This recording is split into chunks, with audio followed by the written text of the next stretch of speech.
नागरिकता कानून पर सुप्रीम कोर्ट का बड़ा फैसला। नागरिकता कानून की धारा 6A को वैध करार दिया गया है। 1971 में असम आए बांग्लादेशियों पर फैसला लिया गया है। 25 मार्च 1971 के बाद आए बांग्लादेशी भारतीय नहीं है। 5 में से 4 जजों ने ये फैसला दिया है और ऐसे में संवैधानिक पीठ का ये बहुत अहम फैसला है। नमस्कार, मैं हूँ रूबी और आप देख रहे हैं जनदर्पण न्यूज।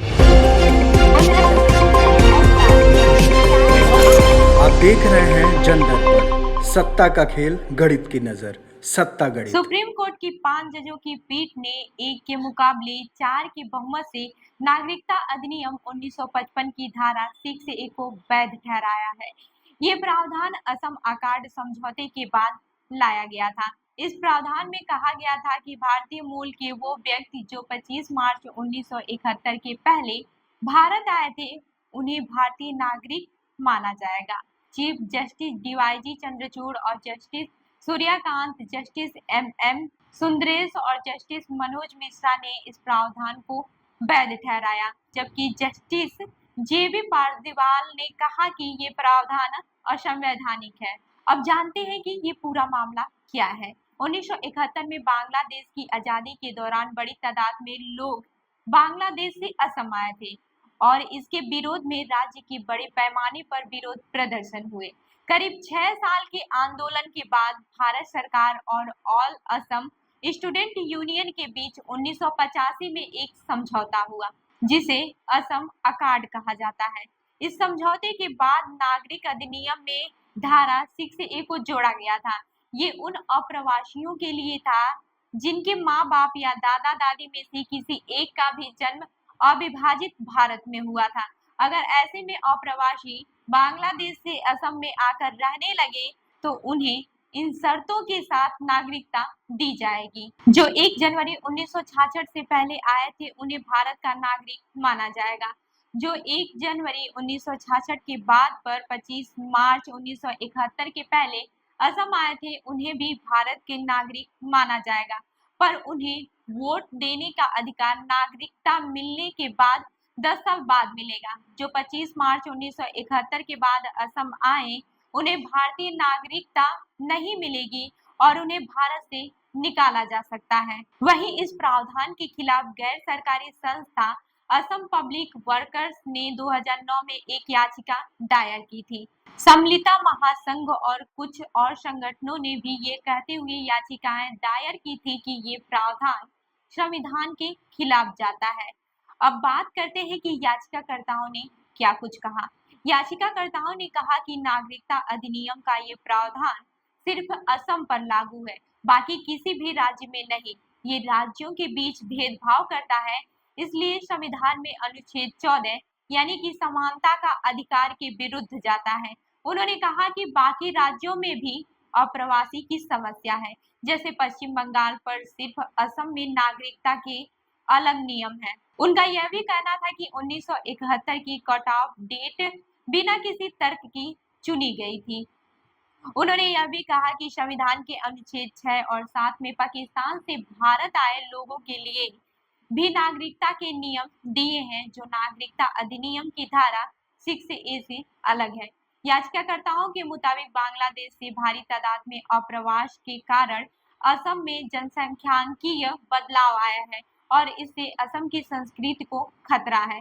इससे असम के पूर्व निवासी अपने ही राज्य में अल्पसंख्यक हो गए हैं। बाहर से आए लोगों को नागरिकता देने से राज्य के संसाधनों पर दबाव भी पड़ रहा है और इस अप्रवास के कारण सरकार देश की सुरक्षा की जिम्मेदारी पूरी नहीं कर पा रही है। अब ये भी जान लेते हैं कि प्रतिवादियों का क्या था तर्क। केंद्र सरकार, असम सरकार और कुछ संगठनों ने इन याचिकाओं का विरोध किया। इसका ये कहना था कि ये भारत की विदेश नीति का हिस्सा है और अदालत को इसमें दखल नहीं देना चाहिए। केंद्र सरकार ने कहा कि असम में घुसपैठियों की समस्या है, लेकिन धारा 6A को अवैध ठहराने से इसका हल नहीं निकलेगा। उन्होंने कहा कि ये कानून असम में चल रहे प्रदर्शनों के कारण बनाया गया था और कट ऑफ डेट भी बांग्लादेश की आजादी के समय अप्रवास को देखते हुए रखी गई थी।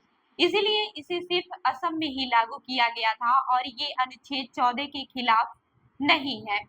उन्होंने यह भी तर्क दिया था कि केंद्र के पास ये अधिकार है कि अलग राज्यों के लिए अलग कानून बना सकता है। आपको बताते चले कि केंद्र सरकार ने यह भी कहा कि इस प्रावधान से भाईचारा और बहुसंस्कृतिवाद को बढ़ावा मिलता है। इसे अवैध ठहराने से सिर्फ एक तरह की संस्कृति को बढ़ावा मिलेगा जो कि संविधान के खिलाफ होगा। वहीं कोर्ट ने क्या फैसला दिया, इसको भी हम आपको बताते हैं। कोर्ट के 4 जजों ने कहा कि नागरिकता अधिनियम की धारा 6 संवैधानिक है। चीफ जस्टिस डीवाई चंद्रचूड़ ने कहा कि असम अकार्ड बढ़ते अप्रवास का एक राजनीतिक हल था और धारा 6 एक कानून का हल था। उन्होंने लिखा कि अप्रवास की समस्या ज्यादा है। चीफ जस्टिस चंद्रचूड़ ने अपने फैसले में लिखा, भले ही पश्चिम बंगाल और कुछ राज्यों की बांग्लादेश के साथ असम में से लंबी सीमा है, असम में अप्रवास और उनसे वहां के लोगों की सांस्कृतिक और राजनीतिक अधिकारों पर असर बाकी राज्यों से अधिक है। उन्होंने लिखा कि 1998 में असम के तत्कालीन राज्यपाल के मुताबिक असम के करीब 40 लाख अप्रवासी आए थे और पश्चिम बंगाल में करीब 57 लाख। पर क्योंकि असम की जनसंख्या कम है तो वहां पर इसका ज्यादा असर पड़ेगा, इसलिए असम में अलग कानून होना असंवैधानिक नहीं होगा। उनका यह भी कहना था कि 25 मार्च 1971 की तारीख के पीछे का तर्क है क्योंकि उसी वक्त बांग्लादेश की आजादी घोषित हुई थी। चीफ जस्टिस चंद्रचूड़ का यह भी कहना था कि अलग अलग जातीय समूह के होने से किसी और की संस्कृति पर खतरा आ सकता है। उन्होंने कहा कि कानून में कई ऐसे प्रावधान हैं जिससे असम की लोगों की संस्कृति को बचाया जा सके।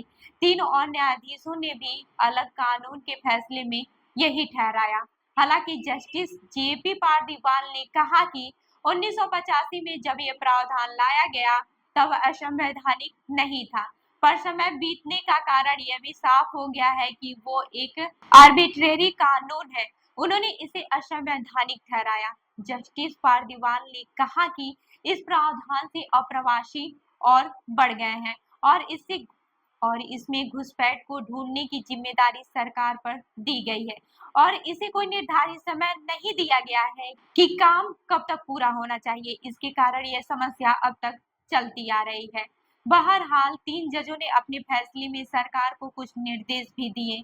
उन्होंने लिखा कि जो घुसपैठ है उसको कानून के मुताबिक भारत से बाहर भेजने की प्रक्रिया को लागू किया जाए। उनका ये भी मानना था कि भारत में विदेशी ट्राइब्यूनल जो घुसपैठ और नागरिकता के मुद्दे पर फैसला देता है वो बहुत कम है और इसलिए समय से इन मुद्दों पर फैसला नहीं आ रहा।